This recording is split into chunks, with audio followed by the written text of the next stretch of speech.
রাজ্যে সংখ্যাটা ৫,০০০-এরও বেশি, দেশ জুড়ে স্বাভাবিকভাবে আরও বেশি। আর এই কয়েক লক্ষ স্কুলেই প্রতিদিন গ্যাস সিলিন্ডারে মিড ডে মিল রান্না হয়।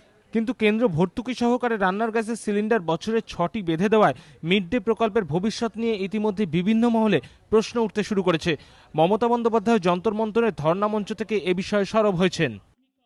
এই সিলিন্ডার কা सब्सिडी उठा देने से मिड डे मील कैसे चलेगा? मिड डे मील कैसे चलेगा? जो बच्चा लोग स्कूल में जिसको हम खाना देते हैं 9-10 का बच्चा लोगों को स्टूडेंट को कैसे मिलेगा वो रुपया? पूछिए, हमारा गवर्नमेंट तो लेटर लिखा है इसके ऊपर, और स्टेट गवर्नमेंट को लिखना चाहिए। ইতিমধ্যেই রাজ্য স্কুল শিক্ষা দপ্তরও এ বিষয়ে মানব সম্পদ উন্নয়ন মন্ত্রকে চিঠি দিয়েছে। চিঠিতে বলা হয়েছে, হয় মিড ডে মিলের জন্য যত রান্নার গ্যাস লাগে সব ভর্তুকি রেটে দেওয়া হোক, নয়তো মিড ডে মিল প্রকল্পের জন্য বরাদ্দ বাড়াক কেন্দ্র। এ বিষয়ে মুখ্যমন্ত্রী, শিক্ষামন্ত্রী আলোচনাও হয়েছে।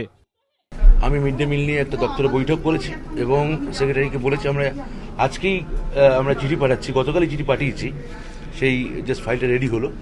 আমাদের যে এই মিড ডে মিলের ক্ষেত্রে আমাদের যে গ্যাসের যে দাম যে বেড়েছে, আমাদের স্কুলের মিড ডে মিলের ক্ষেত্রে অবশ্যই দাম বাড়ানো যাবে না এবং ভর্তুকি দিতে হবে। এই প্রেক্ষাপটে লক্ষ লক্ষ ছাত্রছাত্রীর কথা মাথায় রেখে মিড ডে প্রকল্পের ভবিষ্যৎ সুনিশ্চিত করতে তৎপর হয়েছে কেন্দ্র।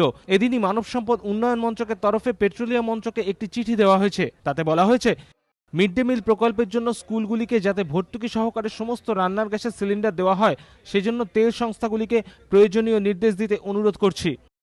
রাজনৈতিক মহলের ব্যাখ্যা, একদিকে কংগ্রেস শাসিত রাজ্য সরকারগুলির আরও 3টি রান্নার গ্যাস ভর্তুকি সহকারে দেওয়া এবং মিড ডে মিল প্রকল্পের জন্য সমস্ত এলপিজি সিলিন্ডার ভর্তুকিতে দেওয়ার আবেদনের মধ্যে দিয়ে বিরোধীদের অস্ত্র ভোঁতা করে দিতে চাইছে কেন্দ্র। উল্টো দিকে সংস্কারের প্রশ্নেও অনড় থাকার অবস্থান নিতে চাইছে এবিপি আনন্দ।